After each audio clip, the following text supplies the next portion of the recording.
Hello my dear students, this is Manoj Kumar and you are watching my channel Physics Guru M Kumar। तो आज है 11th class की physics का second chapter और इसका lecture number 9th। तो देखें बच्चों, अब तक हमने बहुत बड़ी दूरियों को मापने की विधियां पढ़ ली हैं और अब चलते हैं कि जो छोटी दूरियां हैं उनका मापन हम किस तरीके से करते हैं। तो देखें, सबसे पहले हम शुरुआत करेंगे कि जैसे हमें 1 मिलीमीटर तक की माप लेनी हो। कितनी माप लेनी हो? 1 मिलीमीटर तक, यानी सेंटीमीटर इसको लिख सकते हैं कि अभी कुछ मत लिखिए, इतना ही रहने दें। 1 मिलीमीटर तक की माप हम किससे कर लेते हैं? मीटर स्केल से। जो मीटर पैमाना आप लोग ज्योमेट्री में यूज़ करते हो, जिस पर सेंटीमीटर के निशान होते हैं और 1 सेंटीमीटर के डिवीज़न के बीच में 10 छोटे छोटे खाने होते हैं जो 1 मिलीमीटर को बताते हैं, तो वो हमारा मीटर पैमाना होता है। तो मीटर पैमाने की सहायता से हम कितनी दूरी तक का मापन कर सकते हैं? यानी 1 मिलीमीटर, कम से कम दूरी 1 मिलीमीटर मापी जा सकती है, मीटर पैमाना इसके द्वारा। अब मान लो हमें 1 मिलीमीटर के भी 10वें भाग की दूरी ज्ञात करनी हो, दैट इज इसको 0.1 मिलीमीटर कह दें। तो अब ये दूरी इससे भी छोटी हो गई, तो 0.1 मिलीमीटर तक का हम मीटर पैमाने से नहीं नाप सकते क्योंकि इसकी लीस्ट काउंट 1 मिलीमीटर है। अब उस 1 मिलीमीटर के भी 10वें हिस्से तक मापना चाहते हैं तो हमें किसका सहारा लेना होगा? वर्नियर कैलिपर्स का। तो वर्नियर कैलिपर्स जो होता है वो 1 मिलीमीटर के 10वें हिस्से तक की माप दे देता है, वर्नियर कैलिपर्स। जैसे अभी उदाहरण के तौर पर मैं बताऊंगा कि जैसे मीटर पैमाने से आप जो नाप मापेंगे वो इस तरीके से होंगी, कुछ 5.6। जैसे इसको मैं सेंटीमीटर में कन्वर्ट करूं तो ये 0.1 सेंटीमीटर हो गया, 0.1 सेंटीमीटर, यानी दशमलव के 1 अंक तक नाप सकता है सेंटीमीटर में। तो आप इस तरीके से लिखते हैं 5.6 सेंटीमीटर। इसका क्या अर्थ है कि 5 सेंटीमीटर पूरे और 6 छोटे खाने, यानी 6 मिलीमीटर। 5 सेंटीमीटर प्लस 6 मिलीमीटर, ये हो गया 5.6 सेंटीमीटर, यानी इसने दशमलव के 1 डिजिट तक ही हमें माप दी। वर्नियर कैलिपर्स दशमलव 1 तक का माप सकता है मिलीमीटर में, लेकिन इसको सेंटीमीटर में बदलेंगे तो कितना आएगा? 0.01 सेंटीमीटर। तो इससे जो आप मापन करेंगे वो इस तरीके से आ सकता है कि जैसे उससे तो हमने मीटर पैमाने से कोई नाप मापी थी, मेज़रमेंट किया था, वो 5.6 आई और इससे नापा तो पता लगा कि वो 5.56 है या 5.2 है, 5.6 सेंटीमीटर है, इस तरीके से। तो इसने 1 डिजिट और आगे तक मापन कर दिया, किसने? वर्नियर कैलिपर्स ने, यानी उससे भी छोटी दूरी माप दी। बात समझ रहे हैं? ये तो मैं केवल एक एग्जाम्पल के तौर पर आगे लिखता जा रहा हूँ। अब इससे भी, अब मान लो हमें 1 मिलीमीटर के 100वें हिस्से तक मापन करना हो, 100 मिलीमीटर तक का, तो ये कितना हो गया? 0.01 मिलीमीटर, यानी सेंटीमीटर में नापा है इसको तो कितना आएगा? 0.001 सेंटीमीटर, यानी ये मिलीमीटर के 100वें भाग तक का मापन कर सकता है या सेंटीमीटर के 3 डिजिट तक, 1/1000वें भाग तक माप सकता है। तो इसी माप को जब हमने इससे मापा तो हो सकता है वो इतना आ जाए कि 5.563। तो देखिए ये और छोटी दूरी इसने नाप दी और एक्यूरेसी आई। ठीक है बच्चों, बात समझ रहे हैं? तो कहने का अर्थ ये है, ये 1 मिलीमीटर तक का मापन कर सकता है, ये 1/10 तक का, ये 1/100 मिलीमीटर तक का। ये इसका मापन ये कौन करेगा वो नहीं लिखा हमने, पेच मापी, स्क्रू गेज जिसको कहते हैं, पेच मापी। हमें अगर 1 मिलीमीटर के 100वें भाग तक का मापन करना है तो इस कार्य के लिए आप क्या इस्तेमाल करेंगे? पेच मापी इस्तेमाल करेंगे। जैसे एक बहुत पतला तार का टुकड़ा हो, जैसे तार होता है प्रायोगिक तार, जब आप एक्सपेरिमेंट करेंगे तो आपको तार दिया जाएगा, तो उस तार का व्यास निकालना है जिससे हम उसकी त्रिज्या निकाल सकें, तो पेचमापी का सहारा लेंगे। ठीक है बच्चों, अब मान लीजिए मुझे ये एक सिलेंडर है, इसका व्यास ज्ञात करना है, तो इसके लिए हम वर्नियर कैलिपर्स इस्तेमाल कर लेंगे। आपको कोई रेखा की लंबाई मापनी है कि ये कितनी लंबी रेखा है, तो मीटर पैमाने का इस्तेमाल कर लेंगे। तो बात समझ रहे हैं। अब मान लो हम इससे भी छोटा मापना चाहते हैं, बात समझ रहे हैं। हम क्या करना चाह रहे हैं कि इससे भी छोटी दूरी का मापन कर सकें, तो उसके लिए फिर आता है जैसे प्रकाशीय सूक्ष्मदर्शी, प्रकाशीय या प्रकाशकीय लिख सकते हो, वही कुछ भी लिखा जा सकता है, प्रकाशीय सूक्ष्मदर्शी, दैट इज ऑप्टिकल माइक्रोस्कोप। ये क्या हो गई? Optical microscope.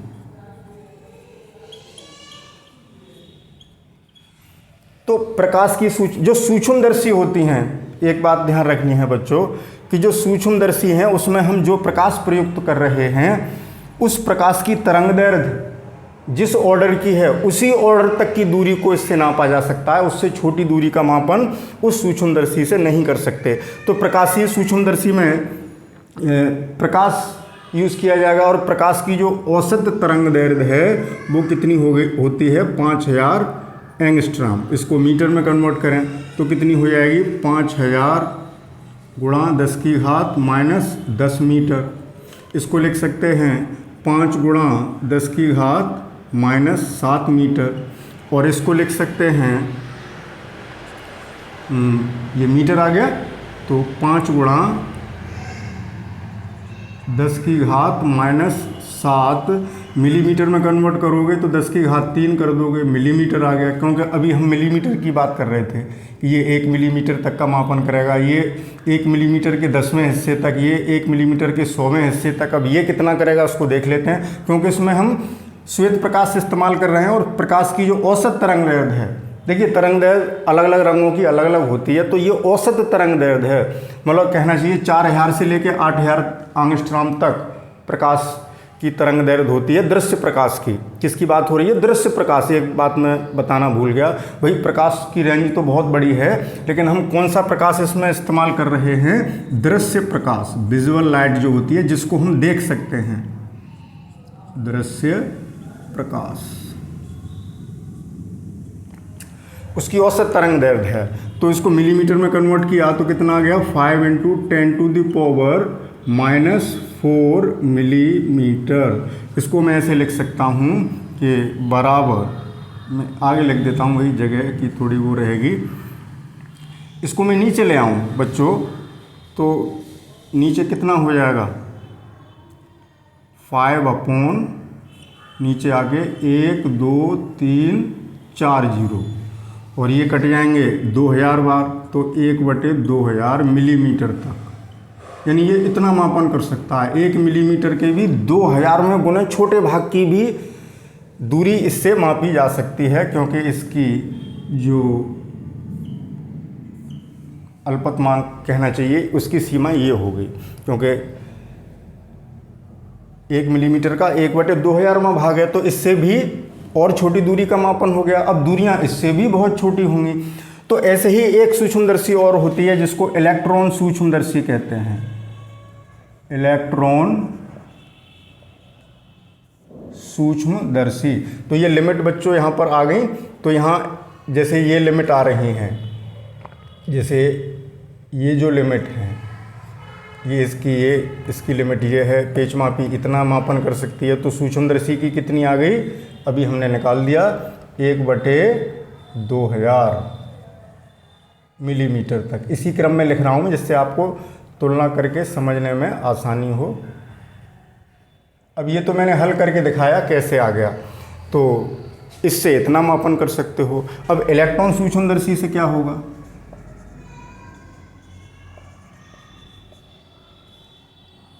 इलेक्ट्रॉन सूक्ष्मदर्शी में इलेक्ट्रॉन पुंज इस्तेमाल करेंगे, उसमें प्रकाश तरंगन इस्तेमाल करके इलेक्ट्रॉन का पुंज, और इलेक्ट्रॉन पुंज में भी तरंग का गुण होता है, और उसकी जो वेवलेंथ है, तरंगदैर्घ्य है, वो 1 एंगस्ट्रॉम तक हो सकती है। कितनी? 1 एंगस्ट्रॉम तक। तो देखें, यानी 1 एंगस्ट्रॉम का मतलब, यहाँ बच्चों कन्फ्यूज़न ना हो, मैं लाइन खींचता चलूँ। ये टॉपिक इसका हो गया, और इसका ये है, ठीक है। अब इलेक्ट्रॉन सूक्ष्मदर्शी की बात कर रहे हैं तो तरंगदैर्घ्य 1 एंगस्ट्रॉम है, तो इतने ऑर्डर तक का इससे मापन कर सकते हैं, यानी 10⁻10 मीटर तक।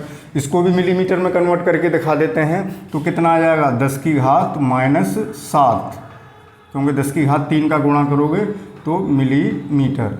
यानी ये कितना माप रहा है, इसकी जो रेंज होगी कितनी होगी, लगभग 1 पर 7 जीरो लगाओगे, 1 2 3 4 5 6 7, इसमें 3 जीरो थे बच्चों, तो 3 जीरो हमने यहाँ से, अब मान लो तुलना करें इन दोनों की, तो कितने गुने तक ये माप रहा है, यानी इतने तक। तो 3 जीरो से 3 जीरो काट दिए, 1 2 3 4 जीरो बचे, तो 2 से जब इसमें डिवाइड करोगे तो 5000 बचेगा, यानी 5000 गुना ज़्यादा मापन कर सकता है इलेक्ट्रॉन सूक्ष्मदर्शी प्रकाशिकीय सूक्ष्मदर्शी की तुलना में 5000 गुनी छोटी दूरी तक का भी मापन कर सकता है। ये बात यहाँ से समझ में आ गई होगी। तो बच्चों इस तरीके से हम छोटी दूरियों के मापन, दूरी को वो छोटा करते जा रहे हैं, छोटा करते जा रहे हैं। अब बात करते हैं जैसे नाभिकीय दूरियां होती हैं कि नाभिक का आकार कितना, वो बहुत छोटी दूरी हो गई, तो उसके लिए स्कैटरिंग मेथड इस्तेमाल करते हैं। लेकिन उससे पहले इसका एक स्क्रीनशॉट लें। तो बच्चों इसी क्रम में और आगे बढ़ते हैं। तो अभी तक हमने देखा कि इलेक्ट्रॉन सूक्ष्मदर्शी से 1 एंगस्ट्रॉम तक की दूरी का मापन हम करने लगे थे। अब उससे भी छोटी दूरी का मापन, तो देखें जैसे परमाणु का आकार है, नाभिक की त्रिज्या है, ये दूरियां बहुत छोटी होती हैं, 1 एंगस्ट्रॉम से भी छोटी होती हैं, तो उसका मापन कैसे करेंगे, तो अब उसको समझना है। तो उसके लिए देखिए एक विधि है रदरफोर्ड की प्रकीर्णन विधि। रदरफोर्ड, भाई रदरफोर्ड का नाम आपने सुना होगा, रदरफोर्ड की प्रकीर्णन विधि।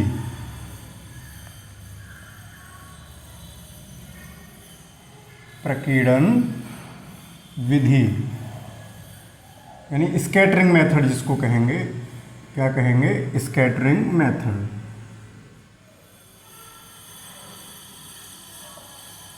स्कैटरिंग आप समझते हैं, स्कैटरिंग क्या होती है, इधर उधर फैल जाना, उसको स्कैटरिंग कहते हैं।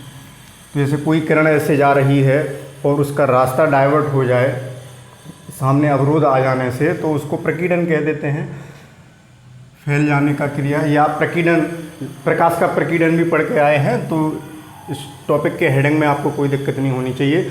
तो देखिए रदरफोर्ड ने क्या किया था, इस विधि के अनुसार रदरफोर्ड ने धातु की पतली पन्नी पर, पतली से पतली पन्नी, उस पर आवेशित कणों की, और वो आवेशित कण बहुत तीव्रगामी होने चाहिए, बहुत उच्च ऊर्जा वाले होने चाहिए, उनकी वेलोसिटी बहुत ज़्यादा हो, उनकी स्पीड बहुत ज़्यादा होनी चाहिए, जिससे ये एक्सपेरिमेंट हो सके।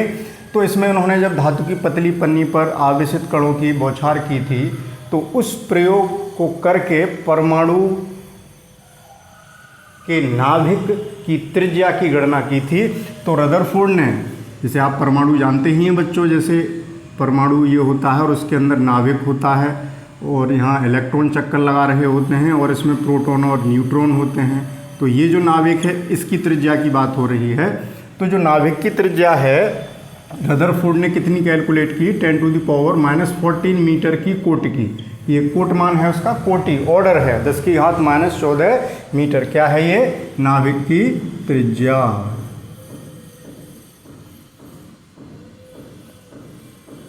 तो अब ये प्रयोग कैसे किया था, वही इसकी ज़्यादा चर्चा यहाँ नहीं करेंगे। इसे तो आप जब ग्रेजुएशन में पहुँच जाओगे तब अल्फा पार्टिकल स्कैटरिंग पढ़ोगे, वहाँ समझ में आएगी आपको। तो यहाँ थोड़ी सी मैं एक जानकारी दे देता हूँ कि उन्होंने जो किया था कि सोने की पतली पन्नी ली थी, गोल्ड लीफ, बहुत पतली, जिससे कि उसकी पतली से पतली पन्नी बनाई जा सकती है सोने की। उस पर अल्फा कणों की बौछार की थी। अल्फा कण हीलियम का नाभिक होते हैं, आवेशित कण हैं, और अल्फा कण की जो बॉम्बार्डमेंट की थी, बौछार की थी, बमबारी की थी, उस अल्फा कण का आवेश +2e होता है, पॉजिटिव चार्ज होता है इस पर।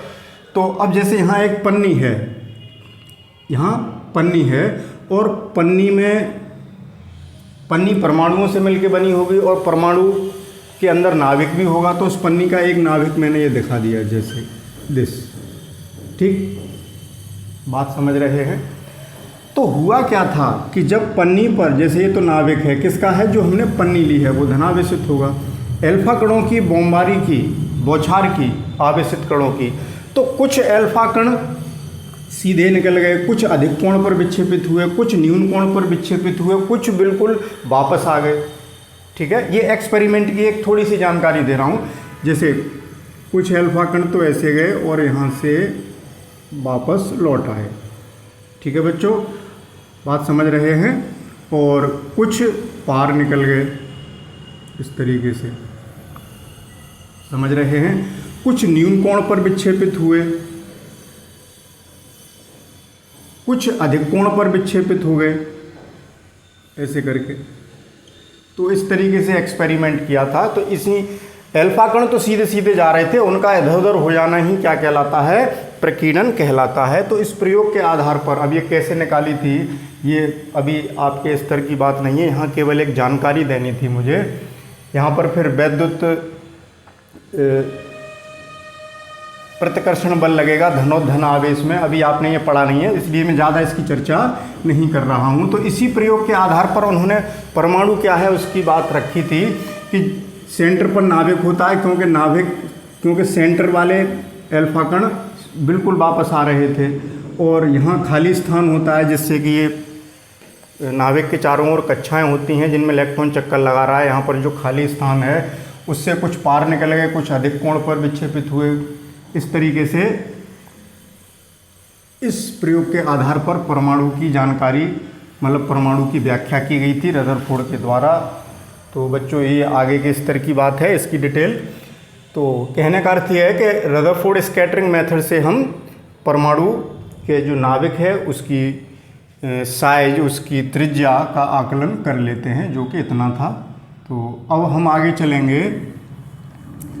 एक अन्य विधि है जिसे आवोगाद्रो विधि कहते हैं, उसको और पढ़ लो बच्चों। ये मैं हटा देता हूँ अब। आवोगाद्रो विधि, इसके द्वारा आवोगाद्रो विधि द्वारा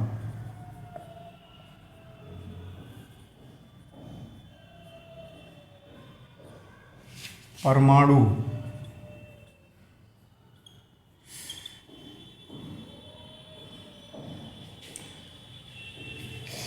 की त्रिज्या कह लो या आकार कह लो, एक ही बात है वही।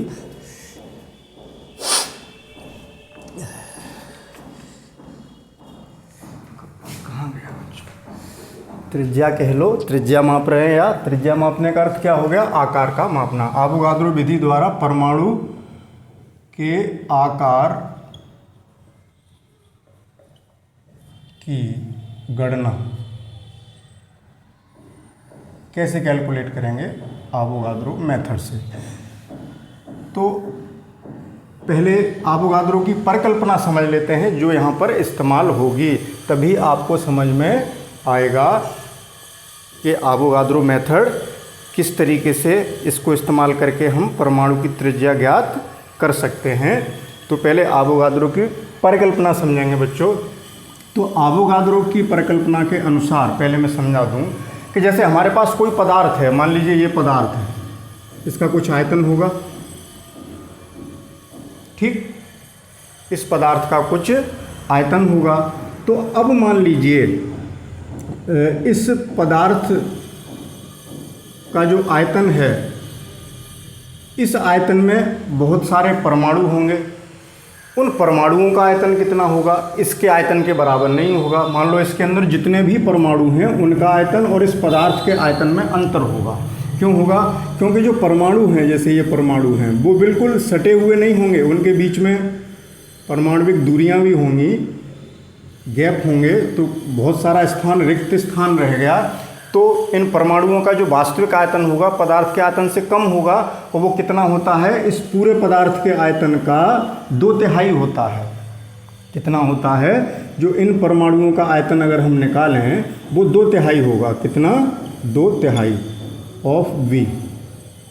मान लो इस पूरे पदार्थ का आयतन V है, तो परमाणुओं का आयतन कितना हो गया? 2/3V। ये परिकल्पना आवोगाद्रो ने दी है। जैसे मान लो 1 ग्राम पदार्थ मैंने लिया, उदाहरण के लिए 1 ग्राम पदार्थ लिया, और मान लो वो उस पदार्थ की मात्रा 1 ml है, आयतन कितना है? 1 ml है। तो ये पदार्थ का आयतन हो गया। तो इसके अंदर जो परमाणु हैं उनका आयतन कितना होगा? इसका मान लो 3 ml है, जैसे 3 ml ले लेता हूँ,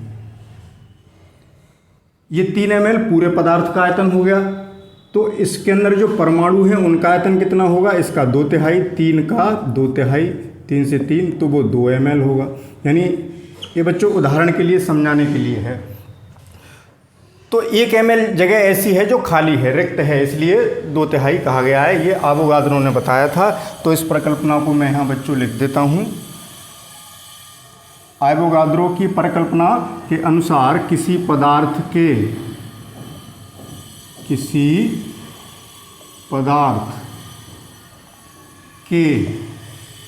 1 ग्राम, सुविधा के लिए 1 ग्राम ले लेते हैं, किसी पदार्थ के 1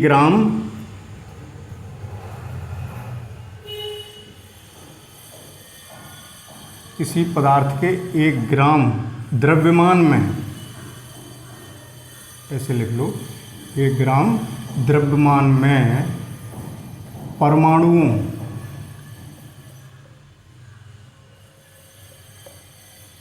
परमाणुओं का वास्तविक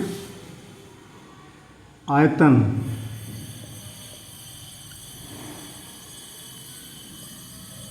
किसका आयतन, परमाणुओं का। 1 ग्राम पदार्थ के 1 ग्राम पदार्थ के आयतन का कितना होता है बच्चों, अभी बताया था 2/3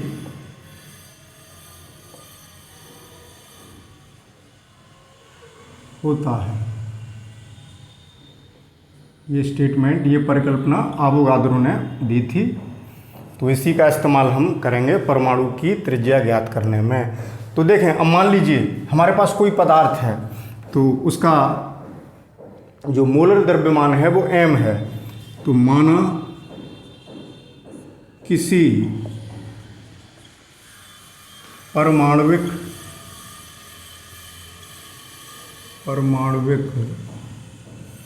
पदार्थ का मोलर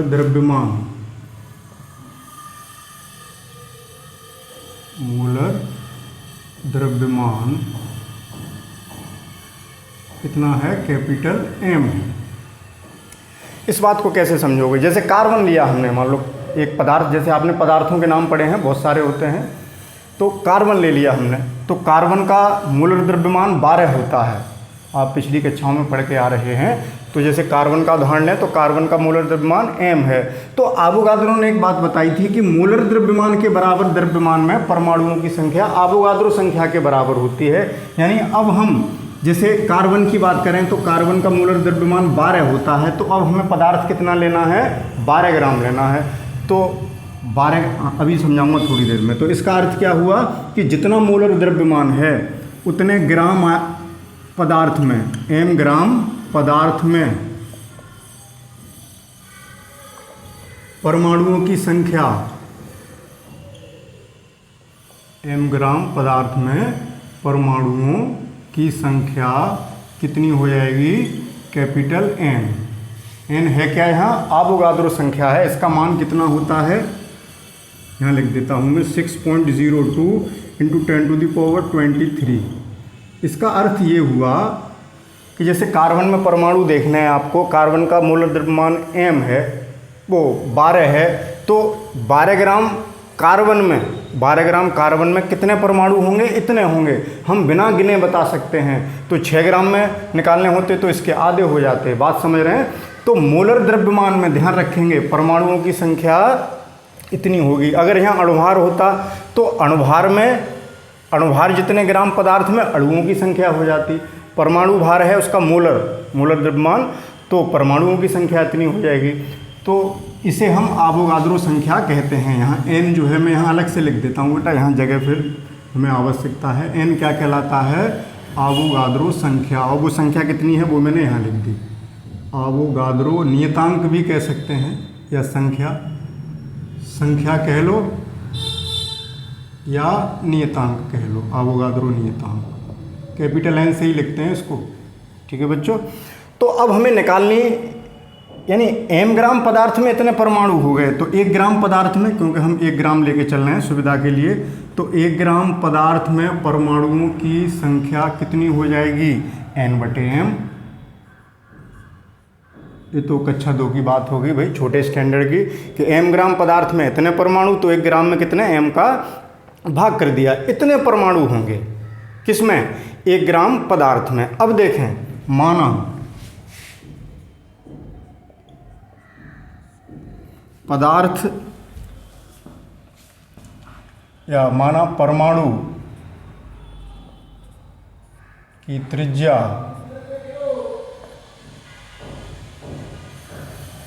कितनी मान ली, r, और पदार्थ का घनत्व, पदार्थ का घनत्व कितना मान लिया, रो।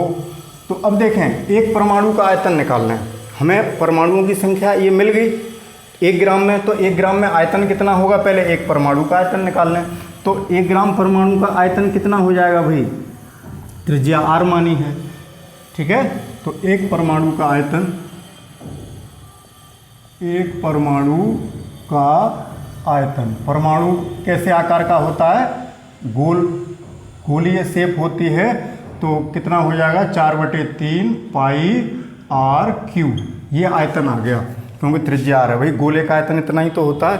तो एक परमाणु का इतना है, तो 1 ग्राम पदार्थ में जितने परमाणु हैं उतने का कितना हो गया, ठीक। तो 1 ग्राम पदार्थ में परमाणुओं का आयतन, परमाणुओं का आयतन कितना हो जाएगा भाई, देखें एक परमाणु का आयतन इतना है और 1 ग्राम में इतने परमाणु हैं, तो इसका गुणा करना है, यानी n/m इंटू 4/3 पाई r³। अब देखें, घनत्व तो हमने रो माना है, तो 1 ग्राम पदार्थ का आयतन कितना हो गया, ये तो परमाणुओं का हुआ। अब पदार्थ का निकालना है, इसे हटा दूं भाई, समझाने के लिए था, ये तो समझाने के लिए था, समझ गए हैं आप। 2/3 होता है, वो लिखा रहने दो चाहे। तो 1 ग्राम पदार्थ का आयतन, 1 ग्राम पदार्थ का आयतन, आयतन बराबर सूत्र याद है आपको, द्रव्यमान बटे घनत्व होता है, द्रव्यमान बटे घनत्व। तो देखें आयतन कितना हो जाएगा, 1 ग्राम पदार्थ का आयतन, इसको मैं स्टेटमेंट नंबर 1 डाल देता हूँ। और 1 ग्राम पदार्थ का आयतन, 1 ग्राम का निकालना है तो ऊपर 1 रखेंगे द्रव्यमान, और घनत्व हमने रो माना है, वो इतना हो गया। तो अब क्वेश्चन में क्या कह रहा था, वो सॉरी क्वेश्चन बोल गए हम, स्टेटमेंट में क्या कह रहा था कि परमाणुओं का जो आयतन है पदार्थ के आयतन का 2/3 है, तो परमाणुओं का आयतन इतना, इसका 2/3 कर दें आवोगाद्रो की परिकल्पना के अनुसार, ठीक है। आवोगाद्रो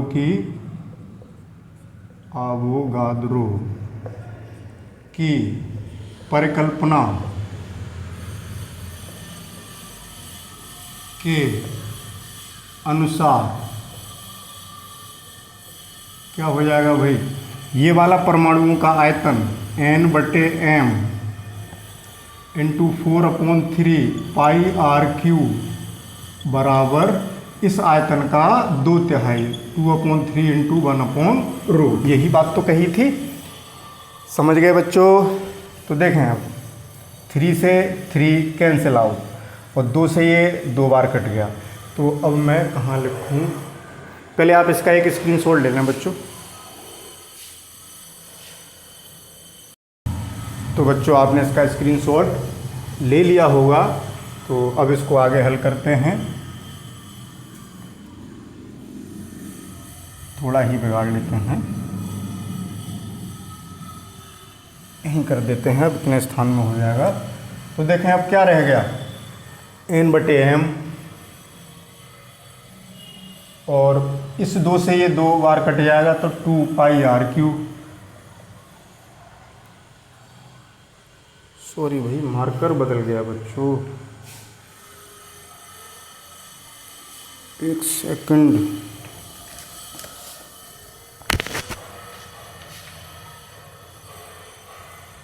समझ रहे हैं, बराबर 2 तो कटी गए, 1/रो रह गया।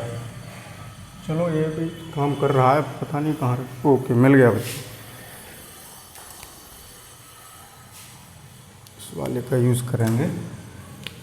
तो देखें RQ बराबर कितना आ गया, M ऊपर चला जाएगा M, ओके, और ये संख्याएं नीचे आ जाएंगी 2πn, और रो ऑलरेडी है। तो R निकालेंगे तो कितना हो गया, 1/3 की घात इधर हो जाएगी, m/2π(ρn) की पावर 1/3।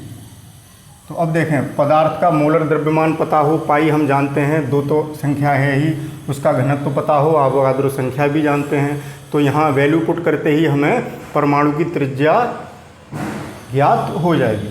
तो बच्चों ये रहा दूरियों का मापन, इतना ही पर्याप्त है। तो आज के लेक्चर में केवल इतना ही, इसका आप स्क्रीनशॉट ले लेंगे, और कल मिलेंगे, समय और द्रव्यमान का मापन कल के लेक्चर में हम समाप्त कर देंगे, जिससे हम उस चैप्टर को और आगे बढ़ा सकें। Okay, thank you for watching.